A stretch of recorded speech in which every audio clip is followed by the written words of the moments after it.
Picture this: you're standing in the middle of a vast, empty plaza, surrounded by towering stone structures that have stood for centuries, yet no footsteps echo beside yours.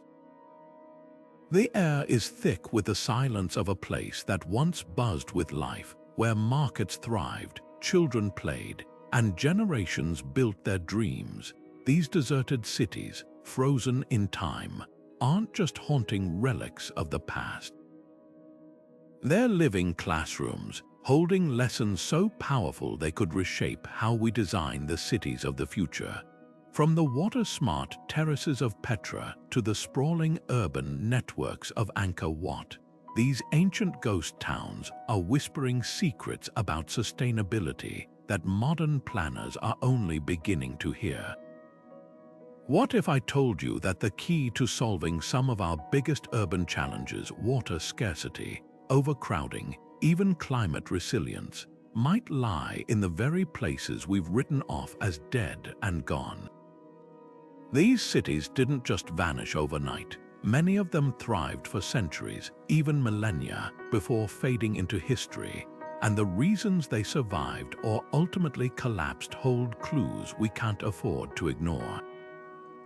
Think about it. How did a city like Cahokia, home to tens of thousands in the heart of North America, manage its resources without modern technology? How did the people of Petra carve a thriving metropolis into cliffs, mastering water in one of the driest places on Earth? The answers aren't just fascinating, they're urgent. This isn't just a journey into the past. It's a mission to uncover the hidden genius of civilizations that cracked the code of sustainability long before the word even existed. By the time we're done, you'll see these ruins not as gravestones but as guidebooks, because the future of our cities might not be found in the latest high-tech designs, but in the quiet wisdom of places we've overlooked for far too long. So let's step into the shadows of these forgotten streets together and discover what they can teach us about building a world that lasts. Every thriving civilization carries the seeds of its own vulnerability. That's the haunting lesson written in the crumbling walls of deserted cities. Take the Maya, for instance. Their grand cities like Tikal and Palenque were marvels of engineering, with towering pyramids and intricate water systems. But their success relied on a delicate balance with the environment. When prolonged droughts hit, combined with deforestation to fuel their plaster production, the land could no longer support them. The very innovations that made them powerful became their downfall. It's a pattern we see again and again, like in the Indus Valley, where over-irrigation slowly poisoned the soil with salt, turning fertile fields into barren wasteland. What's chilling is how familiar these stories feel today. Modern megacities from Mexico City to Jakarta are sinking under their own weight, grappling with water shortages, pollution, and overcrowding, the same pressures that toppled ancient urban giants. But here's the difference: we have the benefit of hindsight. Archaeologists studying places like Easter Island, where society collapsed after stripping the island of its trees, can trace the warning signs with startling clarity. They see how short-term gains, clearing forests for agriculture or expanding farmland into marginal areas, led to long-term disasters. These weren't sudden catastrophes, but slow-motion unravelings, where each generation inherited a slightly more degraded world until survival became impossible. The real tragedy: many of these societies likely saw the crisis coming. The Anasazi, who built cliffside cities in the American Southwest, left behind evidence of shifting diets and shrinking resources before their communities disbanded. They adapted until they couldn't. That's the sobering takeaway. Collapse isn't always about ignorance, but about systems too rigid to change in time. Today, as we pump groundwater faster than it can replenish or pave over wetlands that once absorbed floods, we're running the same experiments, just on a planetary scale. The ruins whisper a question. Will we be the first civilization to finally listen? Petra's sandstone cliffs glow like embers at sunset, hiding an engineering marvel far more valuable than its famous treasury. In a land where rain falls just a few days each year, this city didn't just survive, it flourished, supporting a population comparable to modern Santa Fe. The Nabateans didn't fight their desert home, they listened to it. Every raindrop was precious, captured by a network of over 200 cisterns carved into the rock. Their terracotta pipes, sloped with millimeter precision, guided water for miles without a single pump, relying entirely on gravity.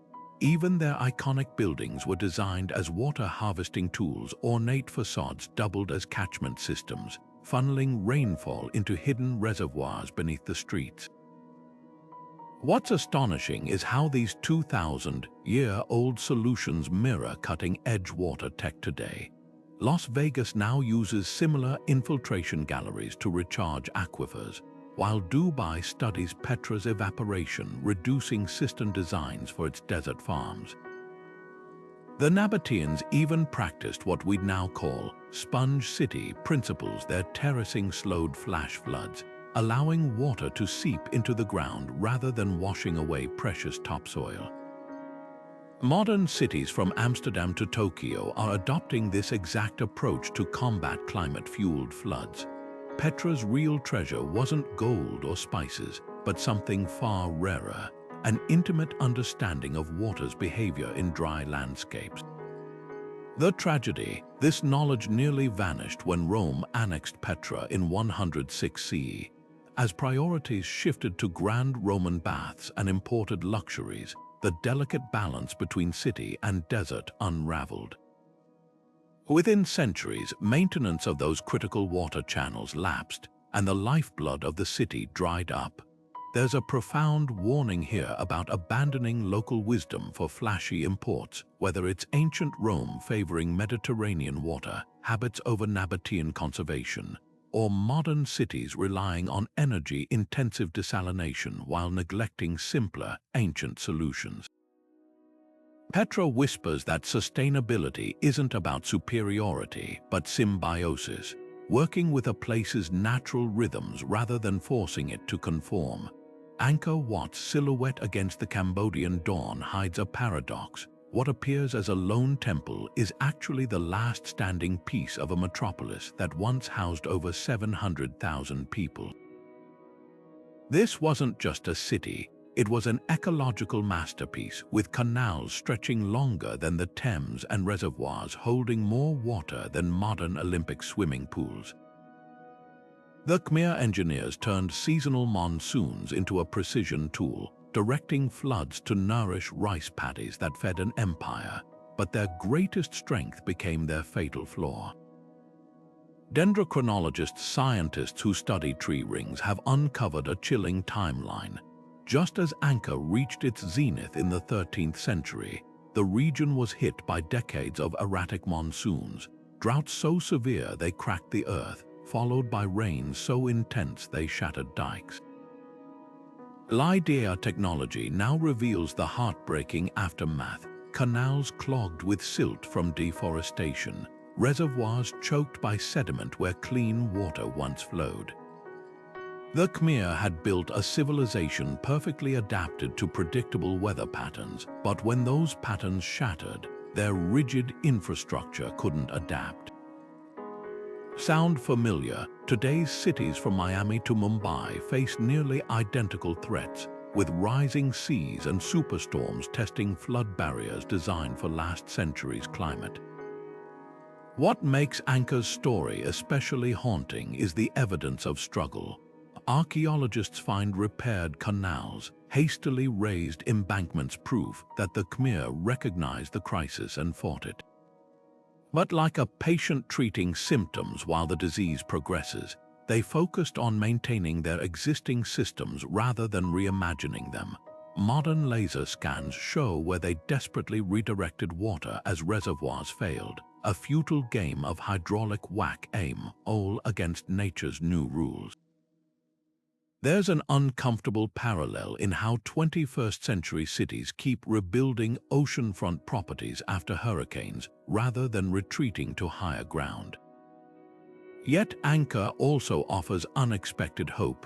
Hidden beneath jungle canopies, LIDAR has uncovered thousands of small, decentralized ponds, vestiges of an older, more resilient water system abandoned during the city's centralized heyday. These ponds, managed by local communities, weathered climate shocks far better than monumental reservoirs. It's a lesson today's urban planners are rediscovering as they promote distributed green infrastructure, rain gardens, permeable pavements over massive concrete flood tunnels. The irony, the Khmer knew this all along before grandeur clouded their judgment. Their forgotten ponds whisper that sometimes the most sustainable solutions aren't technological triumphs, but humble adaptations working quietly with nature's flow.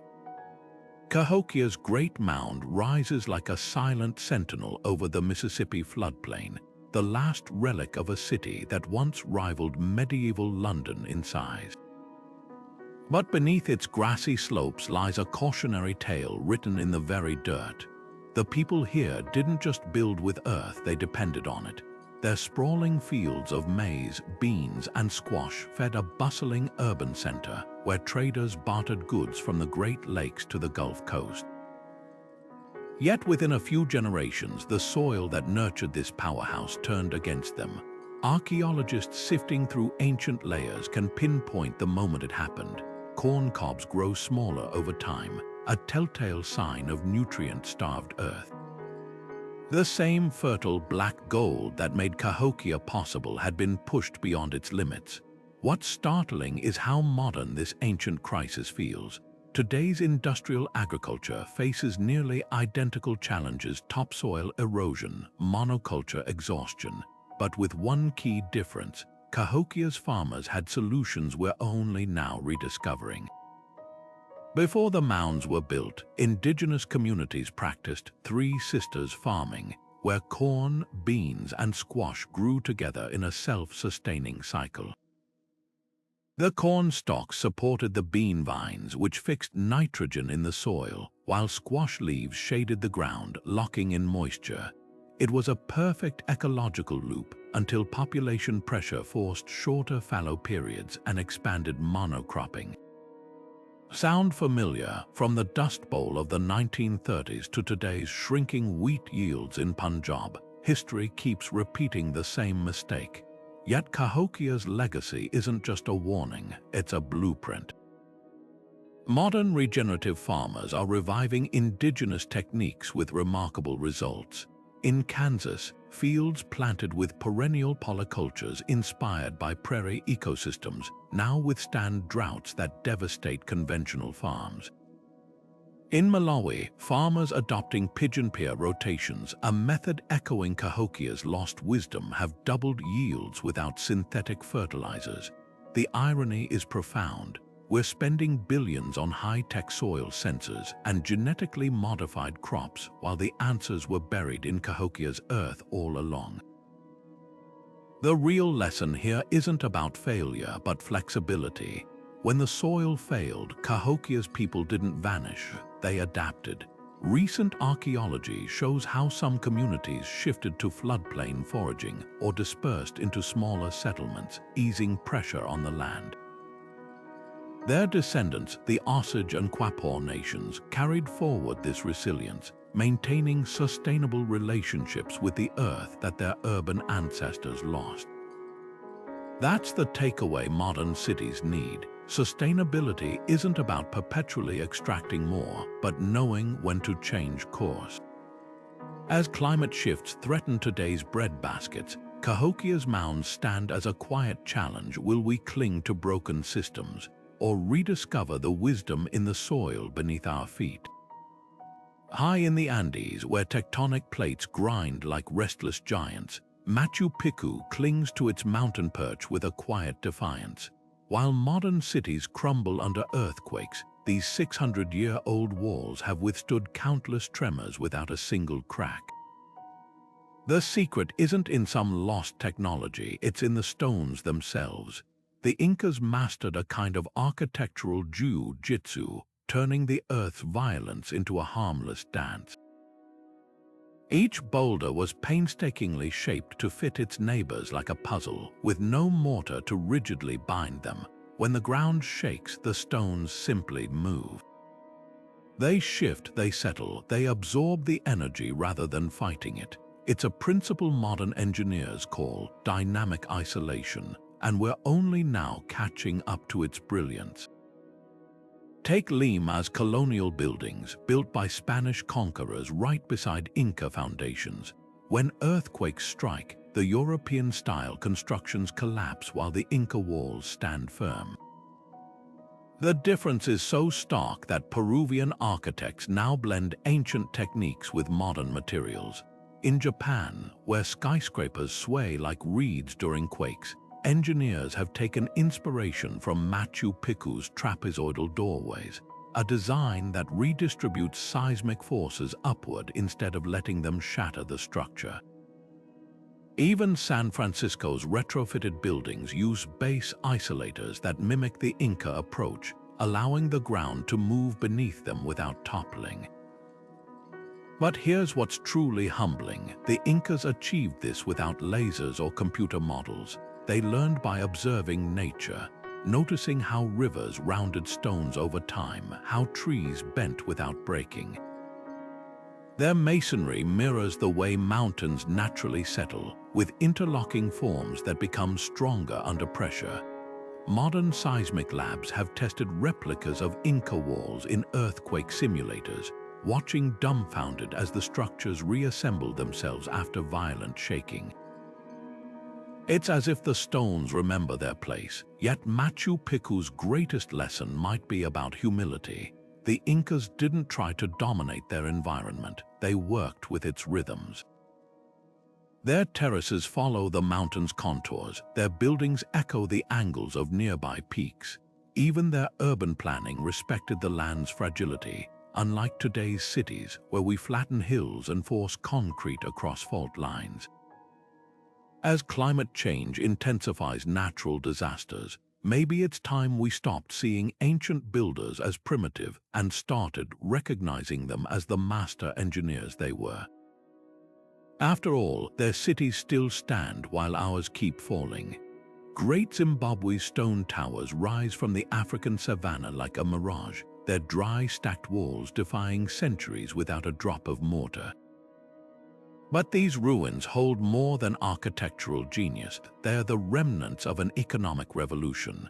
While medieval Europe was mired in feudalism, this 11th century city was pioneering something radical, a circular economy. Gold from nearby rivers wasn't just hoarded, it was transformed into intricate jewelry and traded across the Indian Ocean, reaching as far as China and Persia. Iron smelted from local hills became tools that lasted generations, repaired and repurposed until nothing remained. Even cow dung, often dismissed as waste, fueled the furnaces that forged these metals. Every resource cycled through the city like blood through a body, constantly reused with near zero waste. What's revolutionary isn't just the system itself, but who designed it. Great Zimbabwe flips the script on sustainability narratives that paint green innovation as a modern Western invention. Archaeologists have found evidence of sophisticated resource recovery, broken pottery crushed into temper for new vessels, metal scraps melted down into fresh tools. The city's very layout reflects this ethos. Concentric rings of activity kept industrial zones like smelting furnaces upwind of residences, while gravity-fed drainage channels filtered runoff through reed beds before returning it to the environment. These weren't accidental choices, but deliberate strategies for balancing growth with ecological limits. Fast forward to today, and you'll see eerie parallels. Amsterdam's donut economics model mirrors Great Zimbabwe's closed loops, prioritizing local material cycles over global extraction. Japan's Motenai philosophy, a deep aversion to waste, echoes the reverence for resources carved into these ruins. Even modern gold mining startups are looking to Zimbabwe's ancient methods, where mercury-free techniques extracted precious metals without poisoning waterways. The irony, while contemporary sustainability movements often position themselves as disruptive, they're unknowingly reviving practices this African civilization mastered 1,000 years ago. Yet Great Zimbabwe's greatest provocation lies in its collapse. When Portuguese traders arrived with promises of faster, cheaper goods, the city's careful cycles broke. Imported glass beads replaced local crafts and traditional repair cultures faded. Sound familiar? It's the same pattern playing out in today's throwaway economy, where convenience undermines durability. But the stones whisper an alternative. In the ruins' outer rings, archaeologists find workshops where artisans kept working the old ways long after the elites abandoned them. Their persistence hints at a truth where relearning real sustainability isn't about technology, but about values woven into daily life. These towers challenge us to ask, will our own innovations be as enduring, or will they crumble when the next shiny distraction arrives? The towering moai of Easter Island stand with their backs to the sea, their hollow eyes fixed not on the horizon but on the barren hills behind them. It's as if these stone giants are staring in mute horror at the very catastrophe they witnessed unfold, a civilization that literally sawed off the branch it was sitting on. For centuries, Rapa Nui thrived as one of humanity's most isolated outposts, its people carving and transporting these colossal statues with nothing but ropes, logs, and sheer ingenuity. But their greatest strength, the lush palm forests that once blanketed the island, became their fatal weakness. Archaeologists can trace the collapse in the layers of soil. Pollen counts show the slow disappearance of tree species, replaced by charcoal from slash and burn agriculture. The same palms that provided canoes for fishing, fiber for ropes, and most crucially, rollers to move the moai, were systematically sacrificed for short-term gain. What makes this story so unsettling is how ordinary the choices seemed at the time.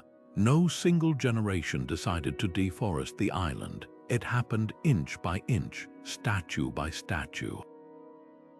Early settlers likely assumed the forests would regrow, just as we assume technology will bail us out of climate crises. But the math was brutal. By the time islanders realized their mistake, the last mature tree was already gone.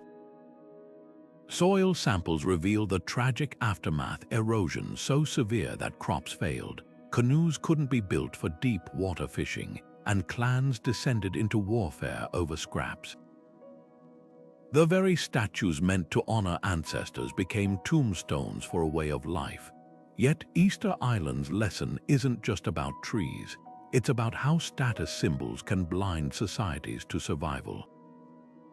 The moai weren't mere art. They were displays of power, with rival clans competing to erect ever larger figures. Sound familiar? Today's skyscrapers race upward while groundwater sinks. Luxury developments sprawl into fire zones, and private jets crisscross warming skies. Like the Rapa Nui who kept carving even as famine loomed, we're trapped in a game where prestige outweighs prudence. But here's the twist that changes everything. We now know the islanders didn't vanish. Recent archaeology shows how survivors adapted, shifting to rock gardens that trapped moisture and innovative chicken coops that provided protein. Their population didn't collapse, it transformed, abandoning the moai cult for a harder but sustainable existence.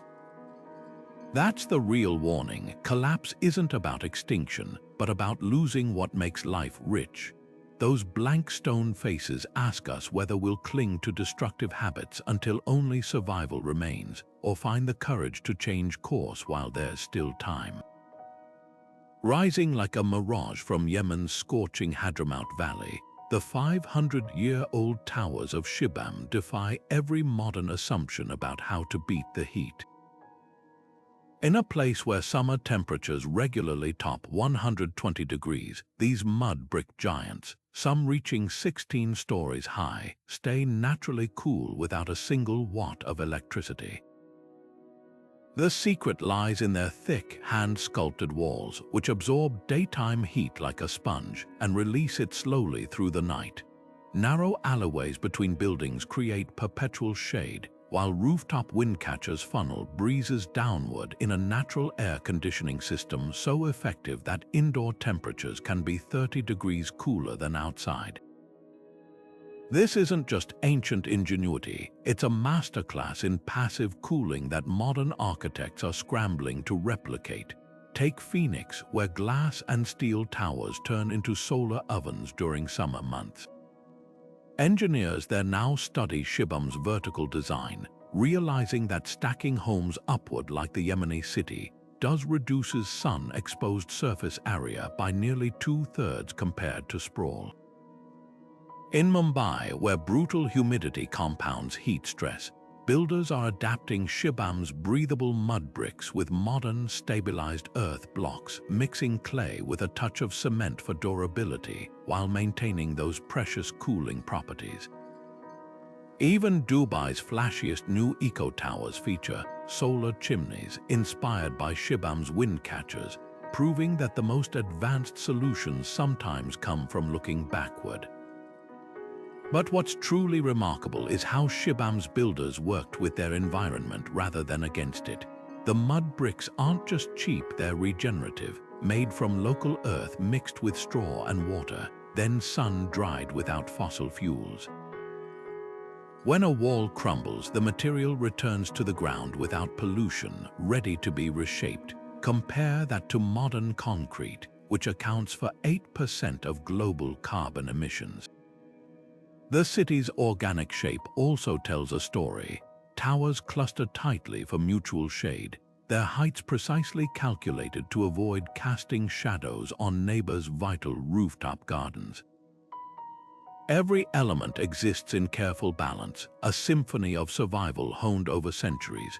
Yet Shibam faces a cruel irony, as climate change makes its cooling strategies more relevant than ever. Rising flash floods, once rare in this desert, now threaten the very walls that hold these lessons.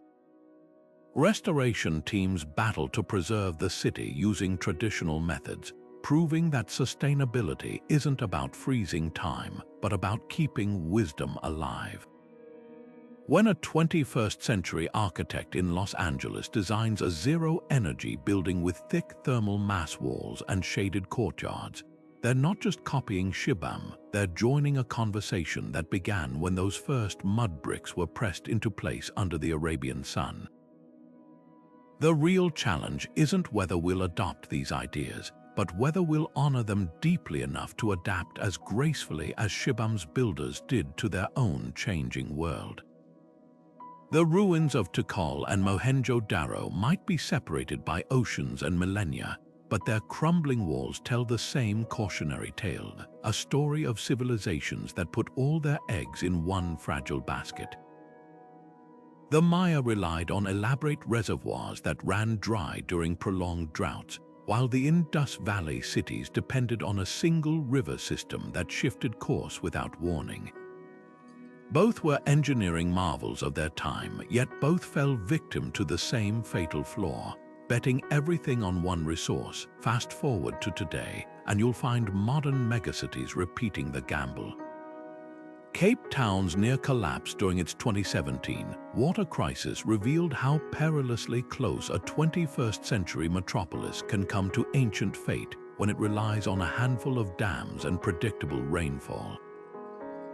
But here's where the lessons from the dust get urgent. Ancient cities didn't just fail because their resources ran out, they failed because their systems couldn't adapt when those resources changed. Take Petra's water channels, engineered to perfection for a specific rainfall pattern. When the climate shifted, those fixed stone conduits couldn't adjust to capture sporadic downpours.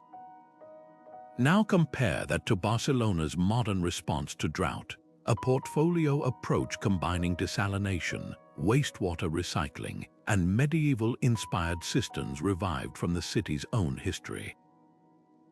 The key difference: flexibility. Where ancient systems were monolithic, the smartest cities today build redundancy into every layer, from decentralized solar microgrids that can isolate power failures to modular flood barriers that rise only when needed. Yet technology alone won't save us. Dig into the ashes of Teotihuacan or the Roman Empire, and you'll find another thread tying their collapses together: inequality that fractured social trust. Teotihuacan's elite lived in stone palaces with intricate drainage while the majority crowded into flood-prone adobe huts. When crisis came, the city didn't rally, it splintered. Modern data paints a frightening parallel. Neighborhoods with the least green space and poorest infrastructure consistently suffer the most during heat waves and floods. But cities like Vienna are proving there's another way.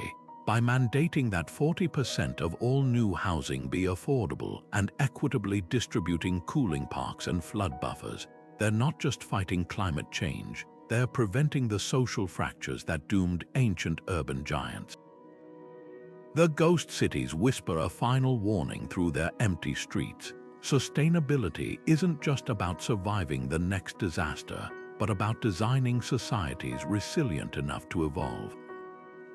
Anca's rigid canal network collapsed under climate shifts, but decentralized Maya farming cooperatives in Guatemala still thrive today using ancient agroforestry techniques. The difference: one system demanded control, while the other empowered adaptation. That's the blueprint emerging from the ruins, not a prescription for specific technologies, but a plea to build cities that can bend without breaking. As rising seas test Miami's seawalls and droughts drain Phoenix's reservoirs, the choice is clear. We can either repeat the mistakes etched in these abandoned stones, or rewrite the story with the wisdom they've left behind. Imagine a city where every drop of rain is treasured not by futuristic machines, but by stone channels carved so precisely they make modern engineers gasp. That's the legacy of the Nabateans in Petra, who turned a desert into an oasis with nothing but gravity and patience. Their secret: cisterns carved into cliff faces, some holding enough water to fill Olympic pools, all fed by slopes angled to within a fraction of a degree. Fast forward to today, and you'll find Chennai's engineers studying these very designs to combat their own water crisis, blending 2,000-year-old rock-cut reservoirs with satellite-mapped catchment zones.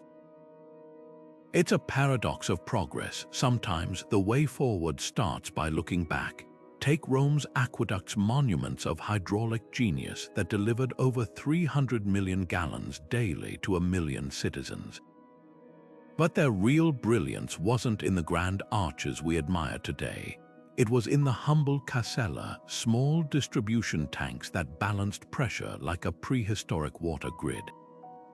Modern Barcelona has resurrected this idea with a twist, using smart sensors to manage decentralized water tanks that reduce pumping needs by 40%. Even Los Angeles, built on imported water, now mimics ancient Roman law by mandating rainwater harvesting for new buildings, a practice once etched into the Code of Justinian. What's striking isn't just the technology, but the philosophy behind it. Ancient systems worked with nature's rhythms, not against them. In Oman, the 4,000-year-old Aflaj channels still irrigate date palms by tapping underground springs at exactly the rate they replenish. Contrast that with modern Phoenix, where wells drill deeper each year as aquifers drain. But change is coming. Arizona farmers now adopt Aflaj-inspired spreader ditches to recharge groundwater, proving that sustainability isn't about abandoning innovation, it's about marrying the best of old and new. The real test lies in places like Cape Town, where Day Zero forced a reckoning. As reservoirs neared collapse, the city didn't just turn to desalination plants. It revived colonial-era mountain catchments and Khoisan water-saving techniques buried in archives. Residents relearned what Byzantine engineers knew, that terracotta pipes leak less than metal and shaded canals lose less to evaporation. The result: water use halved in months. These stories reveal an uncomfortable truth. Our water crises aren't just about scarcity, but memory. We've forgotten how to listen to the land. From the stepwells of India that cooled entire villages to the qanats of Persia that brought snowmelt to deserts, ancient water systems weren't just functional, they were sacred, woven into culture and ritual. Maybe that's the missing piece today, not better pipes but deeper respect. As the ghost cities whisper, survival isn't about conquering nature but conversing with it. The Aztecs faced a puzzle that feels unnervingly familiar today: how to feed a massive urban population with limited farmland. Their solution wasn't to expand outward but upward, or rather, outward onto the water. The Chinampas of Tenochtitlan were nothing short of agricultural alchemy. Artificial islands woven from reeds, mud, and willow roots, floating on Lake Texcoco like a patchwork quilt of fertility. These weren't just plots of dirt, they were living ecosystems. Water seeped through the porous reed bases, keeping roots hydrated without irrigation. Ducks patrolled the canals, eating pests while fertilizing the water with their waste. And because the lake's microclimate stayed warm year-round, farmers could stagger plantings to harvest corn, beans, squash, and flowers 7 times a year, a productivity rate that still outstrips most modern farms. What's staggering is how these ancient techniques are being reborn in today's concrete jungles. In Singapore, where 90% of food is imported, sky farms now rise 30 stories tall, using hydroponic loops inspired by Chinampa irrigation. Brooklyn's rooftop greenhouses mimic the Aztecs' layered planting, stacking fast-growing greens above slower-root vegetables to maximize every inch. Even the wastewater recycling systems in Amsterdam's urban farms trace their lineage back to Tenochtitlan's closed-loop canals, where nothing was wasted because nothing could be. Yet the real lesson from the Chinampas isn't about technology, it's about mindset. The Aztecs didn't see water as an obstacle to farming, they saw it as an ally. Modern agriculture, by contrast, spends billions draining wetlands to create monocrop deserts, only to then spend more billions piping in water to keep them alive. The difference: one system fought against nature's boundaries while the other danced within them. Nowhere is this contrast sharper than in Mexico City itself, built atop the ruins of Tenochtitlan. As the modern metropolis sinks into the drained lakebed, engineers are literally pumping water back underground to stabilize the collapsing soil. Meanwhile, Xochimilco's last surviving Chinampas, still farmed traditionally, sit comfortably above the chaos, their buoyant foundations immune to subsidence. It's a poetic irony, the primitive solution outlasting the advanced one. The ghost cities whisper a warning through their empty granaries. Cahokia's maize monoculture failed when drought hit. The Khmer Empire's rice surpluses vanished when irrigation channels clogged. But Tenochtitlan thrived for centuries by embracing flexibility, growing food where others saw only water. As climate change reshapes our arable land, the choice is clear. We can either keep forcing old methods onto an unwilling earth, or learn from the floating gardens that fed an empire without conquering a single acre. Buried beneath the Turkish plains, Çatalhöyük's honeycomb of mud brick homes tells a story that turns modern urban theory on its head. Here, 9,000 years ago, a city thrived without palaces, without monuments, without even streets. Instead, families lived in interconnected dwellings, entering through holes in the roof, moving across ladders between homes like a giant human beehive. Archaeologists found something astonishing when they unearthed this place. No evidence of kings, no grand temples signaling centralized power. just layer upon layer of egalitarian living, where every household had equal access to resources, and decisions emerged from collective debate rather than authoritarian decree. What's startling is how well it worked. For over 2 millennia, longer than Rome, longer than any modern democracy, Çatalhöyük maintained stability through shared rituals and mutual aid. When a house crumbled, neighbors rebuilt it together using the same bricks, literally layering community over time. Wall paintings weren't propaganda glorifying rulers, but scenes of vultures and bulls that scholars believe represented shared myths binding the society. Even death was a communal affair, with ancestors buried beneath homes, their bones periodically retrieved for ceremonies that reinforced continuity. This wasn't just a city, it was a living organism where every individual functioned like a cell in a larger body. Fast forward to today, and you'll see cities straining under the opposite model. From Brasilia's top-down urban planning to gated communities that physically segregate by wealth, modern life often prioritizes efficiency over cohesion. But cracks are showing. When Hurricane Katrina hit New Orleans, it wasn't just the levees that failed. It was the frayed social fabric that left vulnerable neighborhoods drowning. Contrast that with the way Çatalhöyük weathered crises. Archaeologists find no evidence of warfare or famine-induced collapse, suggesting their decentralized model created buffers against shocks. The real revelation: modern experiments are proving this ancient wisdom right. Barcelona's Superblocks initiative returns streets to pedestrian collectives, reducing pollution while reviving neighborhood bonds. In Rotterdam, community land trusts modeled after indigenous tenure systems keep housing affordable by taking it off the speculative market. Even disaster response has shifted toward Çatalhöyük's playbook. After the 2011 earthquake, Christchurch empowered local hub leaders to coordinate recovery, resulting in faster, more equitable rebuilding than traditional top-down approaches. Yet Çatalhöyük's greatest lesson might be about scale. The city capped out around 10,000 people, a size where face-to-face trust could thrive. Today's megacities can't return to Neolithic villages, but they're rediscovering the power of hyper-local governance. Paris's participatory budgeting lets neighborhoods allocate millions, while Seoul's meal system revives ancient Korean mutual aid groups to tackle elder care. The pattern is clear. When people feel ownership over their space, they invest in its survival. Those crumbled mud walls whisper a question we've forgotten. Does real resilience come from towering institutions, or from the countless small acts of neighbors recognizing their shared fate?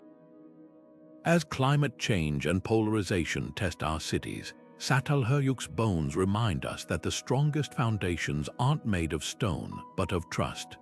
The Pantheon's dome has loomed over Rome for nearly 2,000 years, its concrete somehow growing stronger with each passing century. Meanwhile, modern bridges and highways crumble after just decades, requiring constant repairs that pump carbon into our overheating atmosphere. The difference lies in a simple but revolutionary ingredient: volcanic ash. Roman engineers mixed this natural wonder with lime and seawater, creating a material that didn't just resist decay, it actively repaired itself. Microscopic cracks would trigger a chemical reaction, forming new mineral crystals that sealed gaps like biological scar tissue. Today, scientists are scrambling to replicate this ancient alchemy, with startups like Biomason growing bricks from bacteria and universities embedding fungal spores in concrete that sprout limestone when exposed to water. The goal: structures that heal like living organisms, slashing the 8% of global emissions currently belched out by cement production. What's humbling is how these innovations echo solutions found in deserted cities worldwide. In the jungles of Cambodia, Angkor's builders mixed sticky rice with lime to create a mortar so durable it still binds temples after a millennium. Yemen's Shibam towers withstand earthquakes and erosion thanks to mud bricks reinforced with straw, a technique now reborn in modern rammed earth construction. Even the Inca's polygonal stonework, which flexes during tremors without mortar, inspires today's dry stack buildings that eliminate carbon-heavy cement entirely. These aren't just historical curiosities, they're blueprints for a radical shift in how we think about materials. Rather than extracting, polluting, and discarding, we could cultivate, regenerate, and repair. The stakes couldn't be higher. Concrete is the second most consumed substance on Earth after water, and its production devours enough energy to power entire countries. Yet deserted cities whisper an alternative vision. Take the cliff dwellings of Mesa Verde, where ancestral pueblones built entire villages from local sandstone without altering its chemistry. Or the adobe cities of Chan in Peru, where walls mixed with seashells gained strength from the salt air rather than corroding.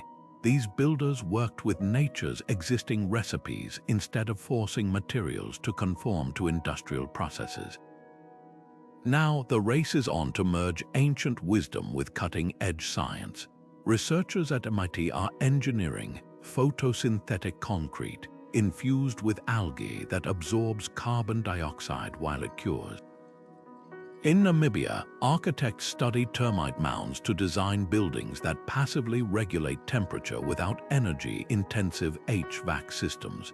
Even the Roman volcanic ash formula is getting a 21st century upgrade, with companies substituting fly ash from coal plants, a waste product, to create circular economies where pollution becomes infrastructure. But the real shift isn't just technical, it's philosophical. Deserted cities challenge the modern notion that faster and cheaper equals better. The Khmer didn't build Angkor Wat to meet quarterly profit targets. They built it to endure across lifetimes. As climate change forces us to reckon with the true cost of disposable construction, these ruins ask, what if we measured progress not in square feet poured per hour, but in generations a structure could shelter? The answer might lie not in futuristic labs, but in the cracks of 2,000-year-old concrete, where nature and human ingenuity already found perfect harmony. Strolling through Bruges' cobbled streets today, you're walking through a masterclass in urban efficiency, a living relic of how cities thrived long before the roar of engines. This medieval gem didn't just happen to be compact. It was designed for human rhythm, with homes, workshops, and markets woven into a tight tapestry where everything lay within a short walk. The secret wasn't in grand boulevards, but in narrow alleys that forced slow movement, where the clatter of hooves and carts never drowned out conversation. Compare that to modern suburbs where a gallon of gas is often the price of admission for basic groceries.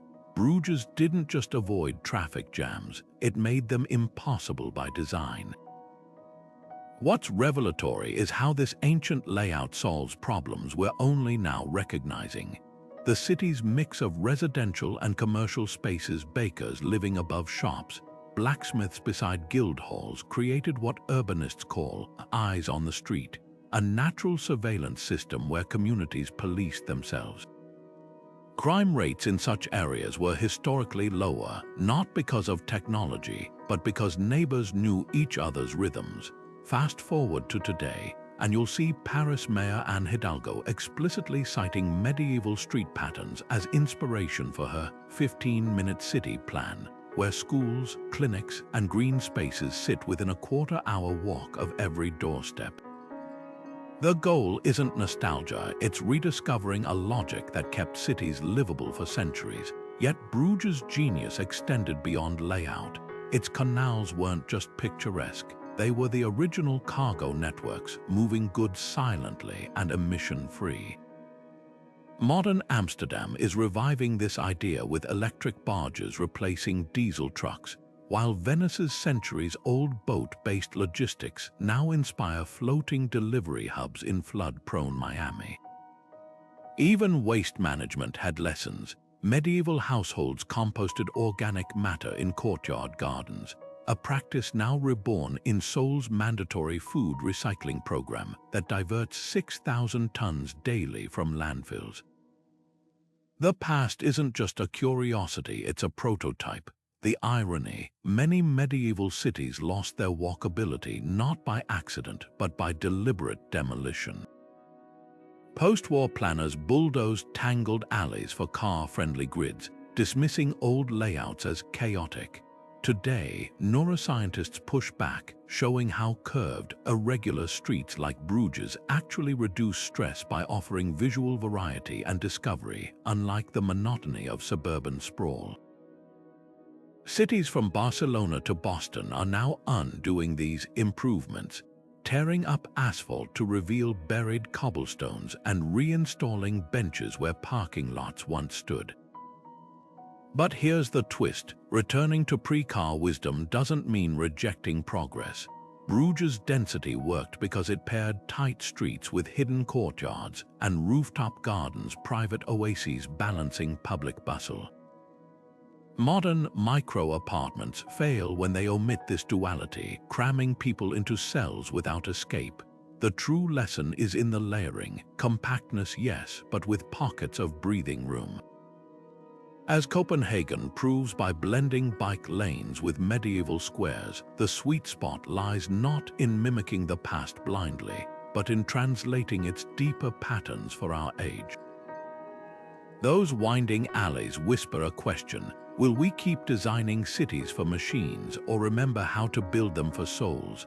At Ta Prohm, the stone gods of Angkor wear crowns not of gold but of twisting fig roots, a silent testament to nature's relentless patience. This 12th century temple, once the heart of a bustling monastic complex, now stands gripped by silk cotton trees whose roots cascade over walls like slow-motion waterfalls. But this isn't just a scene of abandonment, it's a living laboratory. Botanists studying the site have made a startling discovery. The very trees dismantling the temple are also preserving it. Their roots form a living scaffold, stabilizing walls that would otherwise collapse in Cambodia's monsoon rains. It's a paradox, nature both destroyer and guardian, that's rewriting modern conservation playbooks. Nowhere is this lesson more urgently applied than in Detroit, where 30 square miles of vacant lots have become an accidental experiment in urban rewilding. What began as neglect has blossomed into something extraordinary: prairie grasses taller than a person, foxes denning in old factory walls, even peregrine falcons nesting in abandoned skyscrapers. City planners initially saw this as a problem to fix. Then ecologists pointed out the biodiversity boom: over 300 plant species and counting, including rare orchids thought extinct in the region. Today, Detroit's Hunts Woodlands project deliberately manages these spaces as urban wilderness, proving that blight can bloom into ecological wealth. Berlin takes this idea even further with its Stadtwildnis City Wilderness initiative. At the former Tempelhof Airport, runways cracked by time now sprout wildflowers visited by endangered bees. Stormwater pools in old aircraft parking areas, creating spontaneous wetlands that filter pollution while cooling the surrounding neighborhoods. Unlike traditional parks requiring constant maintenance, these spaces thrive on minimal intervention, a concept borrowed directly from Ta Prohm's lesson. Sometimes the best management is letting go. The implications ripple far beyond aesthetics. Urban ecologists now recognize that ruined spaces serve critical functions. The root systems of Detroit's wild grasses absorb stormwater 3 times faster than manicured lawns, reducing flood risks. Berlin's abandoned lots host predatory beetles that naturally control mosquito populations. Even the humble dandelion, long scorned as a weed, has been rechristened a pioneer species, for its ability to detoxify contaminated soils. These aren't just ecological benefits, they're economic ones. Philadelphia's green infrastructure program, inspired by such observations, saved $600 million by replacing concrete tunnels with natural stormwater basins. Yet the most profound shift is philosophical. For centuries, humanity viewed cities and wilderness as opposites. Tar Prome's vines challenged that binary. When Krakow let the medieval walls of its old town become overgrown with ivy, they discovered the plants regulated humidity better than industrial dehumidifiers, protecting 15th-century frescoes. In Lisbon, the ruins of the Carmo convent, left unrepaired after an 18th-century earthquake, now host a microclimate nurturing species absent from the surrounding city. These places teach us that decay isn't failure but transformation, a handoff from human order to nature's improvisation. The real test comes in balancing this wildness with urban life. Tokyo's Satoyama districts blend rice paddies and apartments, where residents harvest edible weeds from vacant lots. Montreal's Frisch's movement turns abandoned industrial sites into community foraging gardens. This isn't about surrendering cities to nature, but co-authoring a new kind of habitat, one where crumbling walls become habitats for rare orchids, and silent factories echo with the calls of rewilded hawks. Perhaps that's Tar Prome's ultimate lesson. The temple stones will one day crumble, but the forest remembers their shape. In our age of climate upheaval, maybe resilience lies not in fighting nature's reclamation, but in learning from its quiet genius, building cities that know when to stand firm and when to let the roots take over. In the scorching deserts of Iran, where summer temperatures can melt asphalt, ancient architects crafted a solution so elegant it puts modern air conditioning to shame.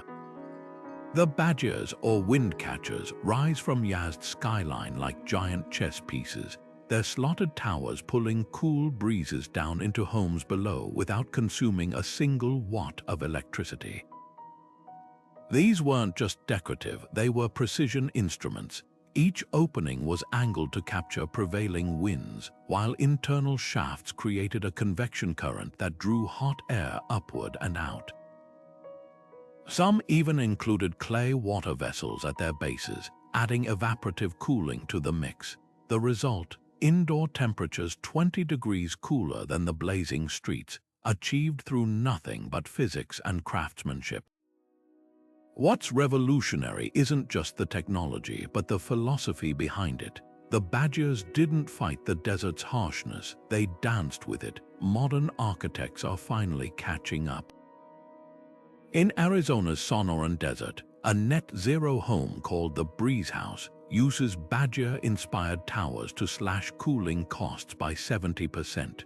Dubai's sustainable city takes it further, integrating wind catchers with solar panels so the structures generate power while they cool. Even high-tech labs are getting in on the act. At the University of Cambridge, researchers 3D printed ceramic wind catchers modeled after Yazd's originals, discovering they outperform mechanical systems in humidity control. But here's the twist that changes everything. These ancient designs aren't just sustainable, they're luxurious. The wealthy merchants of Yazd didn't live in Spartan conditions. Their homes were adorned with stained glass, intricate tilework, and lush courtyard gardens. The badgers ensured comfort without compromise, proving that eco-conscious living doesn't mean sacrificing beauty or pleasure. Fast forward to today, and you'll see the same principle in Malibu's cliffside villas, where geothermal cooling and passive ventilation create opulent interiors without fossil fuels. The real lesson lies in the failures along the way. Mid-century, international-style glass towers designed to rely on AC became unbearable greenhouses when power failed. Meanwhile, Yazd's wind catchers have functioned flawlessly for centuries through blackouts and heat waves. As climate change pushes grids to their limits, the past whispers a warning. true resilience isn't about adding more technology, but about designing spaces that naturally thrive in their environment. Nowhere is this more evident than in Iran's underground cities like Kandavan, where homes carved into volcanic rock stay cool in summer and warm in winter without any mechanical systems. Modern, earth-sheltered homes from Switzerland to New Mexico are reviving this approach, using the ground's thermal mass to stabilize temperatures year-round. The kicker: these homes often require half the energy of conventional designs while offering unparalleled quiet and connection to landscape. The Badgers of Yazd stand as silent sentinels of a forgotten truth. Luxury was never about waste, it was about harmony. As today's green architects blend ancient passive cooling with smart glass and phase change materials, they're not just building better structures, they're rediscovering a wisdom etched into desert stone, that the most elegant solutions often come not from conquering nature, but from listening to it. The bustling caravanserais of Samarkand once pulsed with a diversity that would make modern ports blush. Along the Silk Road, spices from India mingled with Persian carpets, Chinese porcelain traded hands for Venetian glass, and ideas flowed as freely as goods. This wasn't just commerce, it was an ancient internet connecting Constantinople to Xi'an in a web of mutual need. But beneath the glitter of gold and silk lay a fragile truth. Cities that tied their fate to a single trade route often vanished when that route shifted. Take Palmyra, the Venice of the sands, whose wealth evaporated when Rome bypassed its desert tracks for sea lanes, or Kashgar, where thriving markets turned to ghost towns as maritime trade replaced camel caravans. Yet some cities weathered the storms of change not by resisting it, but by embracing multiplicity. Merv, in modern-day Turkmenistan, didn't just rely on Silk Road traffic. It became a hub of scholarship, agriculture, and craft. When Mongol invasions disrupted trade, its famed libraries and irrigation-fed orchards kept it alive. Fast forward to today, and you'll see the same principle in Singapore. The island nation transformed from a British trading post to a global finance and tech powerhouse precisely because it never bet on just one industry. Compare that to single-resource economies like Nauru, which collapsed when phosphate mining exhausted its only asset. The lesson echoes through time. Resilience lies in layers.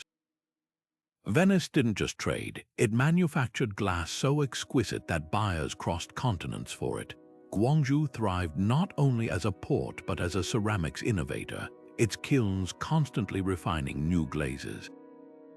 Modern equivalents like Rotterdam understand this instinctively. Yes, it's Europe's busiest port, but it's also a renewable energy pioneer and biotech leader, ensuring that if shipping declines, other engines will keep the city humming. Yet diversification isn't just about economics, it's about social fabric. Silk Road cities like Bukhara flourished because they welcomed diversity, with Zoroastrian fire temples standing beside Buddhist stupas and Islamic madrasas. This cultural cross-pollination sparked innovations from algebra to papermaking. Today's most dynamic cities follow the same playbook. New York's strength lies not just in Wall Street, but in its kaleidoscope of communities, where a startup might blend Silicon Valley tech with immigrant culinary traditions to create the next big food delivery app. The ruins of once great trading hubs whisper a warning to our hyper-connected world. When the Suez Canal blockage choked global supply chains in 2021, it wasn't the companies with single-source suppliers that weathered the storm. It was those with flexible networks, just like the medieval merchants who knew alternate mountain passes when bandits closed the main road. From ancient Samarkand to modern Shenzhen, the pattern holds. The cities that last aren't just nodes in a network, but weavers of many threads. As climate change and geopolitical shifts redraw trade maps yet again, the choice is clear. build brittle monocultures, or cultivate ecosystems where when one door closes, 3 others stand open. Pompeii's ruins stand as one of history's most heartbreaking cautionary tales, not because the city was caught off guard, but because it had every chance to escape. Roman historians like Pliny the Elder documented the warning signs: tremors shaking dishes from shelves years before the eruption, sulfurous smells seeping from cracks in the forum stones. Even the aqueducts, engineering marvels of their day, began mysteriously running dry as underground shifts blocked their flow. Yet life carried on, markets bustled.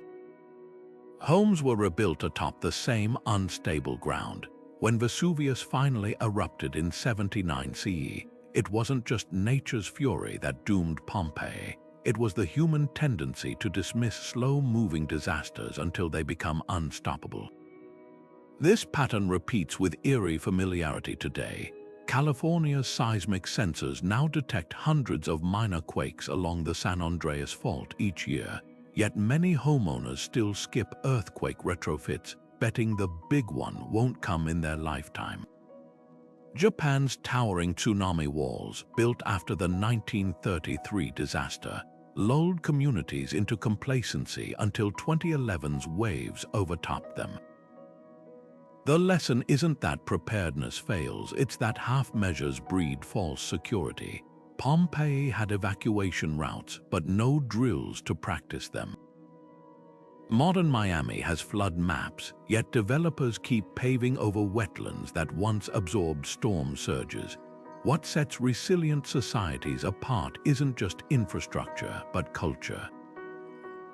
Indigenous communities around the Pacific Rim preserved oral histories of tsunamis so vivid they guided 20th century geologists to ancient earthquake scars. In Peru, where El Niño cycles bring catastrophic rains every few decades, pre-Incan engineers built terraces with spillways that redirected floodwaters into aquifers, a system still used today. These weren't top-down mandates, but communal knowledge passed through songs and stories, ensuring even children recognized danger signs. The bitter irony. Pompeii's wealth may have sealed its fate. Elegant villas had reinforced stone walls that withstood tremors, giving elites little incentive to flee. Meanwhile, modern skyscrapers with base isolators let financial districts ride out quakes that devastate poorer neighborhoods with unreinforced masonry. Resilience becomes a luxury when warnings aren't universal. Yet hope glimmers in places like Iceland, where kindergarteners practice volcano evacuations alongside fire drills, or in Chennai, where elders revived century-old rainwater harvesting systems after the taps ran dry. Pompeii's ashes preserve final moments frozen in time. A baker pulling loaves from his oven, a dog straining at its chain. Their tragedy whispers across millennia. Survival isn't about predicting disaster perfectly, but heeding the whispers before they become screams. The Great Pyramid of Giza stands as a tomb not just for pharaohs, but for an entire kingdom's financial stability.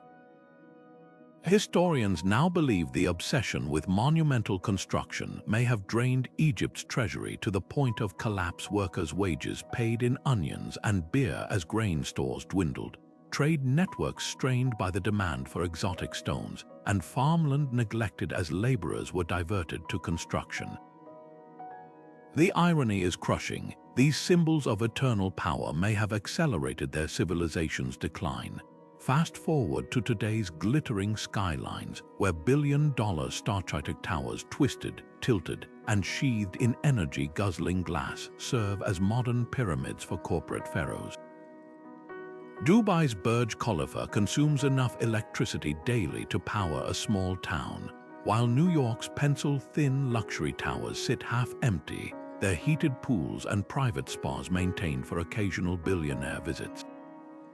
Yet the real tragedy lies in the alternatives not built. For the cost of one flashy skyscraper, cities could fund thousands of affordable passive solar homes, retrofit entire neighborhoods with green infrastructure, or create regenerative urban farms. Barcelona's superblocks, which reclaimed streets from cars at a fraction of the cost of a signature tower, reduced air pollution by 25% while creating vibrant public spaces. Vienna's social housing, built to last centuries with thick thermal walls and communal gardens, proves sustainability doesn't require flashy tech, just thoughtful design. The ancient Maya offer a sobering parallel. At Tikol's peak, rulers competed to build ever taller temples, stripping forests for lime plaster until the landscape could no longer support the population. Modern petrostates like Saudi Arabia's NEOM project echo this pattern, bulldozing fragile ecosystems for mirrored megacity fantasies powered by desalination plants that suck the Red Sea dry. Meanwhile, smaller cities like Freiburg in Germany quietly lead the sustainability race, meeting 90% of energy needs through renewables while maintaining medieval-scale walkability. True visionary building isn't about height or hype, it's about harmony. China's 700-year-old Duzhongyan irrigation system still nourishes farms today because it worked with the Min River's flow rather than forcing concrete channels. Copenhagen's bicycle highways move more people efficiently than any showpiece subway station. The test of greatness isn't whether a structure dominates the skyline, but whether it nurtures the community beneath it for generations. As the cracked foundations of abandoned Olympic stadiums and bankrupt desert megacities remind us, the most enduring monuments aren't those that scrape the sky, but those that sink roots deep into the practical needs of the earth and its people. Beneath the red sands of Australia's Arnhem Land, archaeologists uncovered something that shattered assumptions about human history. An ancient charcoal drawing dated to over 28,000 years ago, layered beneath generations of similar artworks. But what's truly astonishing isn't just the art's age, it's the living tradition behind it. The same Aboriginal families who painted these cliffs today can interpret symbols created millennia before the pyramids, passing down stories so precise they've preserved ecosystems across 65,000 years of climate upheavals. These aren't myths locked in amber, they're dynamic, evolving manuals for survival.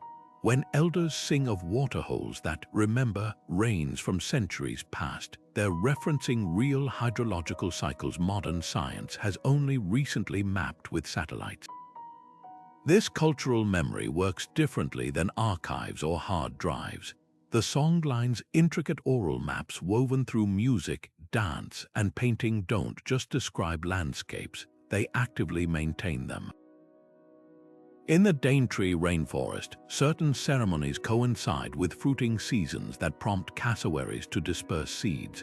Fire stick farming, where controlled burns shape the land, follows lyrical instructions so precise they prevent catastrophic wildfires while encouraging edible plants.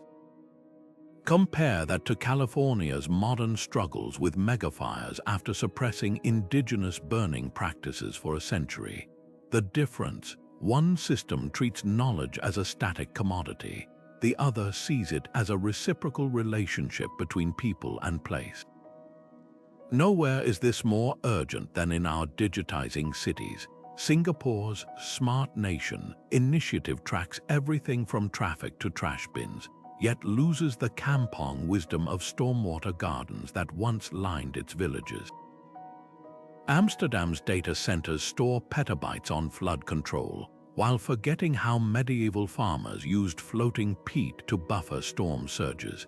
The peril isn't just losing old techniques, it's divorcing knowledge from the lived experience that gives it meaning.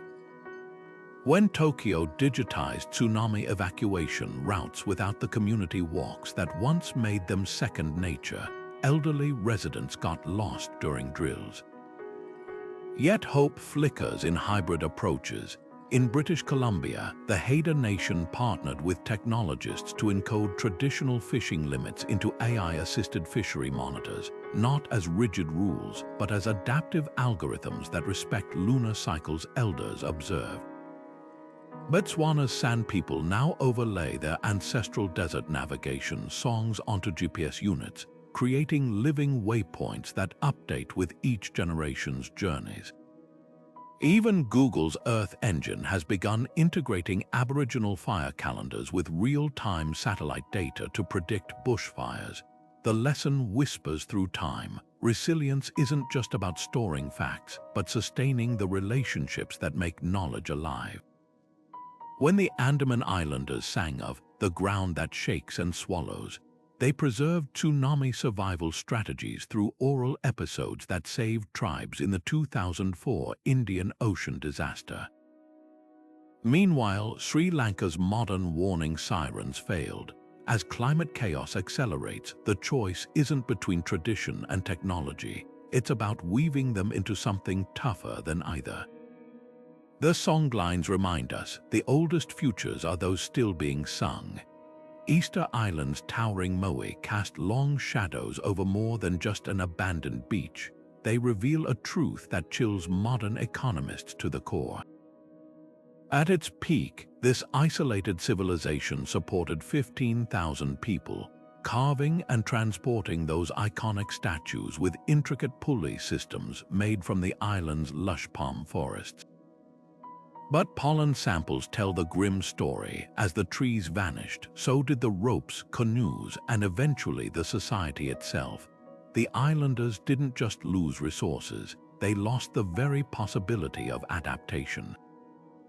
No trees meant no fishing vessels to reach deep water prey, no materials to repair homes during storms, no buffer against the erosion that stripped their topsoil.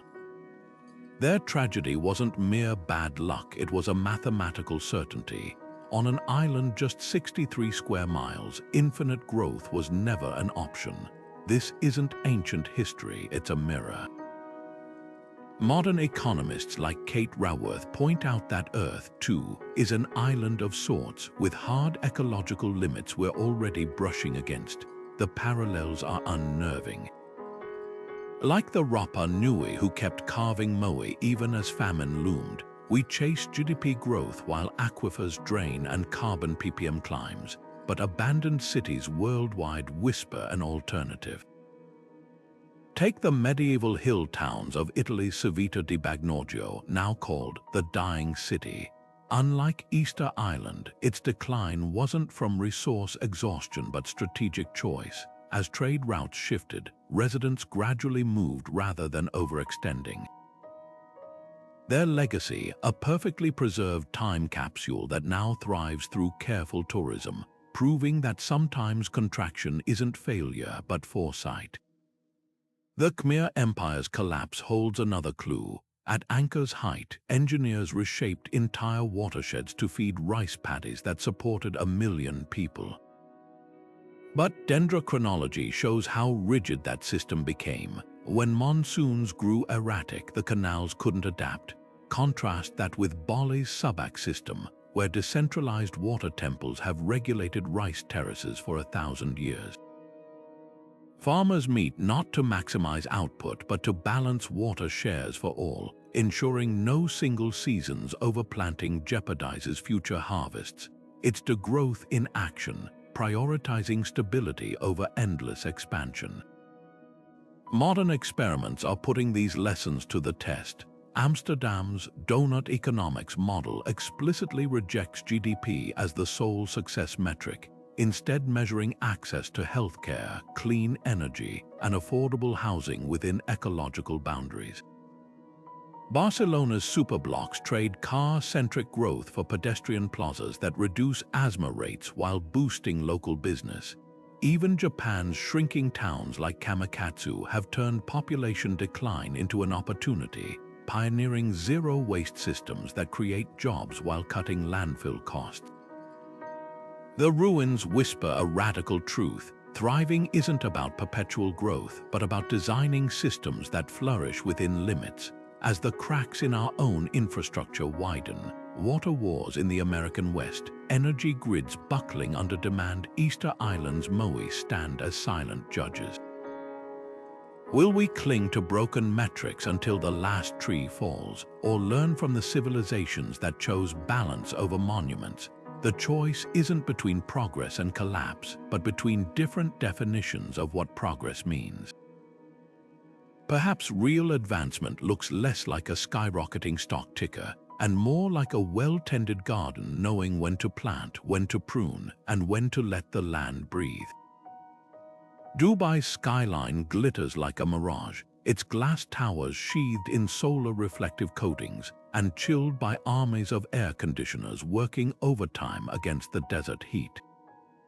Meanwhile, 200 miles east, Petra's carved facade stands silent, their ancient stone walls still radiating coolness long after their builders vanished.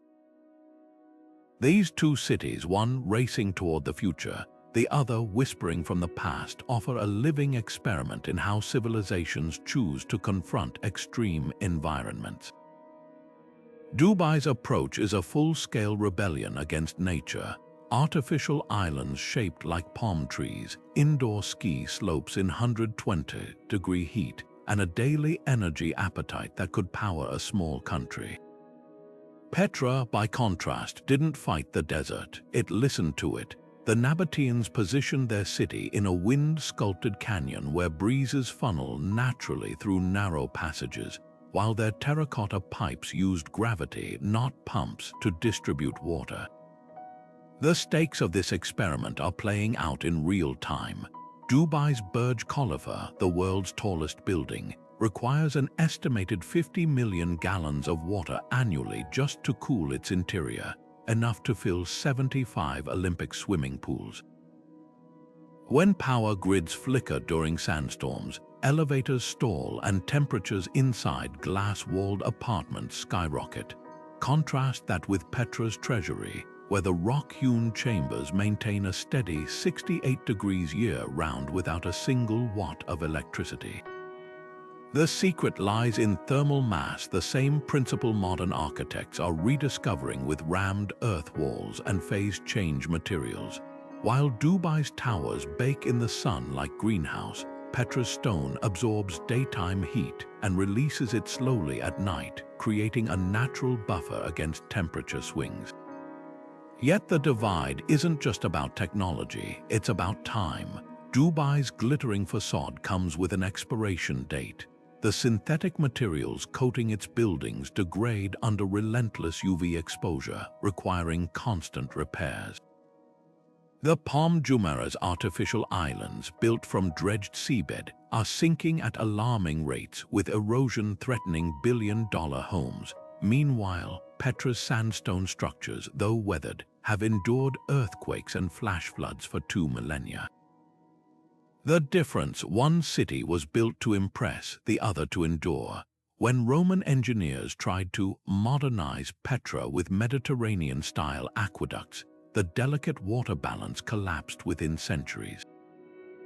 Today's Persian Gulf cities risk repeating that mistake, layering imported solutions over environments they barely understand. There's an unexpected twist, though. Buried in Dubai's excess are glimpses of a hybrid future. The Masdar City project, though incomplete, experiments with wind towers inspired by Yazd's ancient badgers. New developments like Al-Barari weave passive cooling through lush courtyards, proving luxury needn't mean waste. Even the Burj Khalifa's tapered shape, often dismissed as vanity, actually reduces wind loads, a nod to the aerodynamic wisdom of minarets and pyramid builders. The question isn't whether Dubai will fail, but whether it can adapt fast enough to avoid Petra's fate of becoming a beautiful relic. Petra's ruins hold a final warning. When archaeologists sift through the city's later layers, they find Roman baths and imported marble signs of a society that abandoned its water-smart roots for foreign luxuries. The parallels with today's Gulf states are uncomfortable. As Dubai drills deeper for groundwater and builds desalination plants that choke marine life with brine, it echoes Petra's fatal pivot from sustainability to spectacle. But history doesn't have to repeat.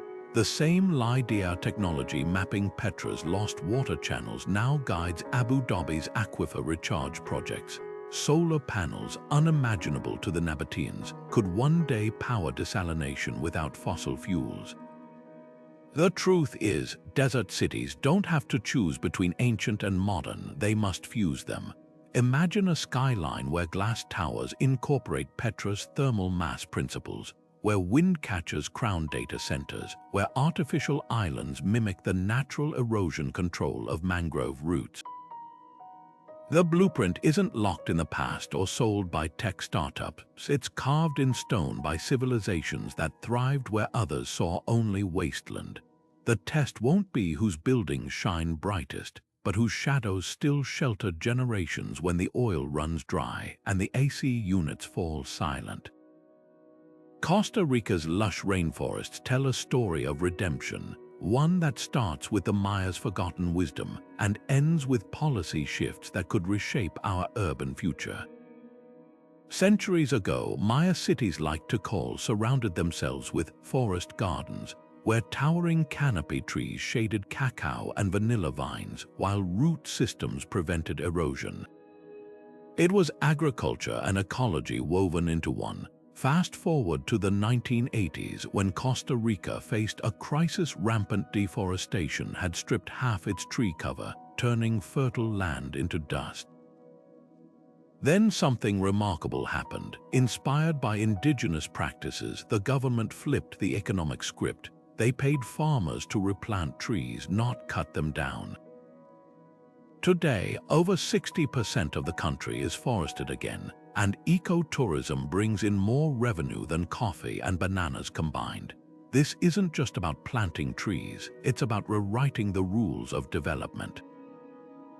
Take Seoul's Green Roof Subsidy Program, which echoes the hanging gardens of Babylon in a modern metropolis. Property owners who install vegetation-covered rooftops get tax breaks, reducing urban heat while absorbing stormwater. The result, a city that's 2 degrees cooler on average, with air quality rivaling mountain towns. Or look at Amsterdam's donut economics policy, which caps construction in flood-prone zones, a lesson learned the hard way by Venice's sinking palazzos. These aren't fringe experiments, they're mainstream shifts rooted in ancient logic.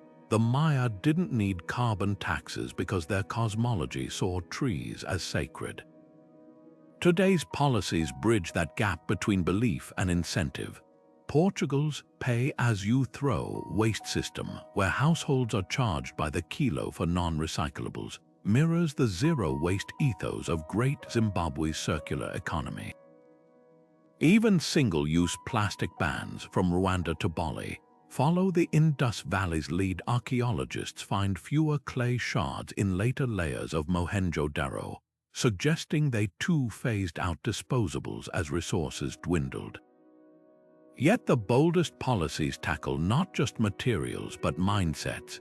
Singapore's ABC Waters program transforms sterile canals into living streams, reviving the monsoon-savvy design of Angkor's barrays. Copenhagen's flood parks, which turn into lakes during heavy rains, function like the Yucatan's cenotes, natural basins that the Maya revered as both water sources and spiritual portals. When governments fund these projects, they're not just building infrastructure, they're reviving an ancient contract between cities and their ecosystems. The challenge now is scaling these ideas without losing their soul.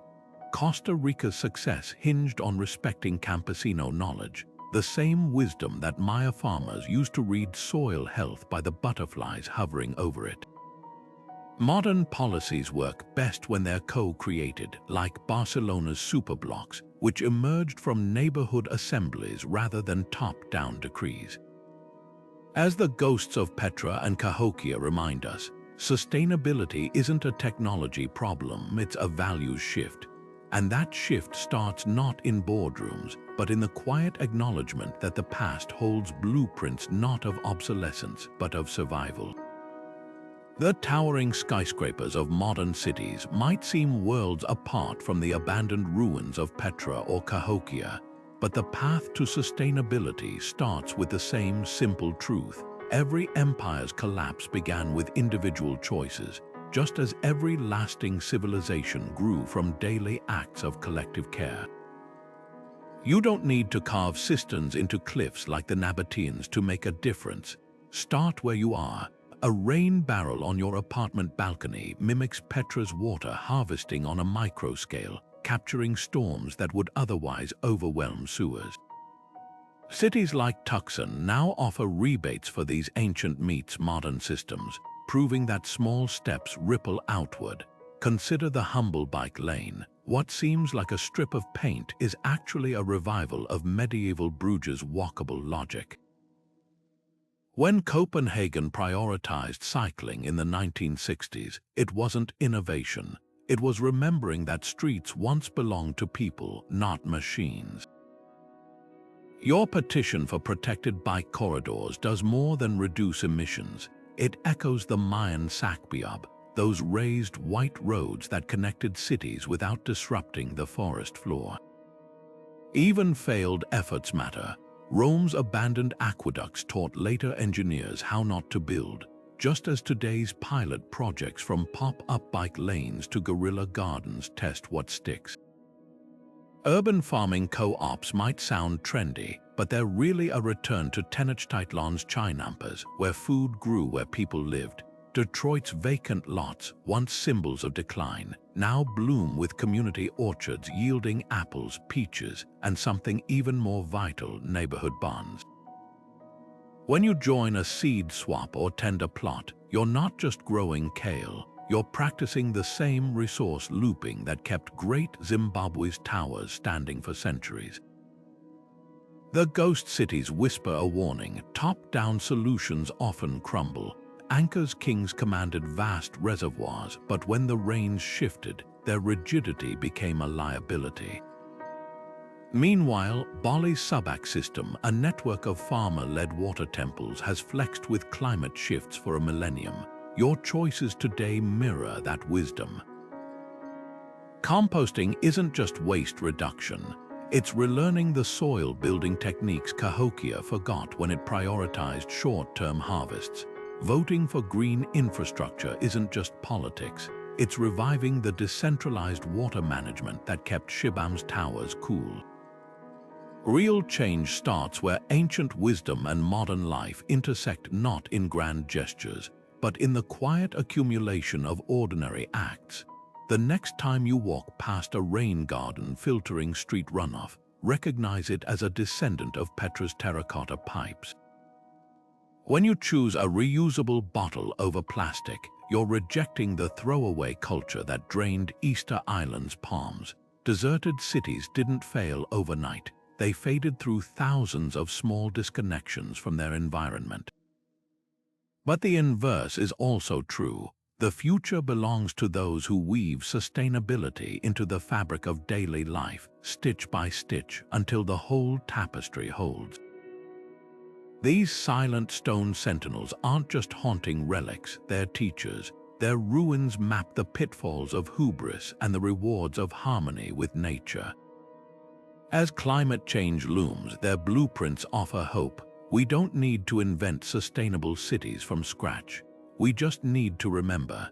Think about the last time you walked past a construction site, the roar of diesel engines, the stacks of materials shipped from across the globe.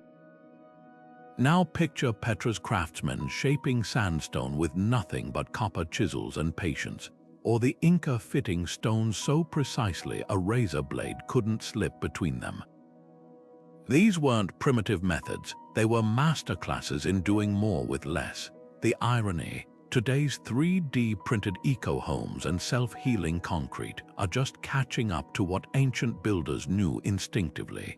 That resilience isn't about brute force, but about working smarter with what's already there. Consider the quiet rebellion unfolding in places like Mexico City, where architects are reviving the Aztec Chinampa system to transform concrete canals into floating farms. Or in Bangalore, where engineers study the stepwells of Rajasthan to recharge aquifers drained by IT parks. These aren't nostalgic throwbacks, they're strategic revivals, proving that the best ideas aren't always the newest ones.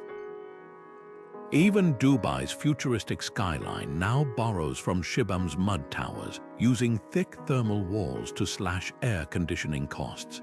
The past isn't a graveyard of failures, it's a toolbox we forgot we had. The real power of these ghost cities lies in their honesty. They don't hide their mistakes, they display them in crumbling walls and silted canals, offering autopsy reports written in stone. Easter Island's toppled Maui confess the cost of unchecked ambition. Tukol's abandoned reservoirs admit the danger of betting everything on one fragile system. Their lessons aren't just technical, they're moral. When the Nabateans carved Petra's water channels, they didn't just engineer for their own generation, they built for descendants they'd never meet. That's the legacy we've been missing, not just how to build, but why. So the next time you see a ruin, don't just see a relic, see a classroom. Angkor Wat's fallen towers teach that even the grandest systems must adapt. Machu Picchu's earthquake-proof stones whisper that flexibility beats brute strength, and Cahokia's lost mounds remind us that no civilization is too mighty to fall or too broken to rise again. The future isn't about choosing between progress and the past. It's about realizing they were never opposites. Hit like if you'll see ruins differently now, and subscribe to explore more untold stories of our planet's past and future. Because the most important ruins aren't just behind us, they're the ones we'll leave behind, and the choice of what they'll teach is still ours to make.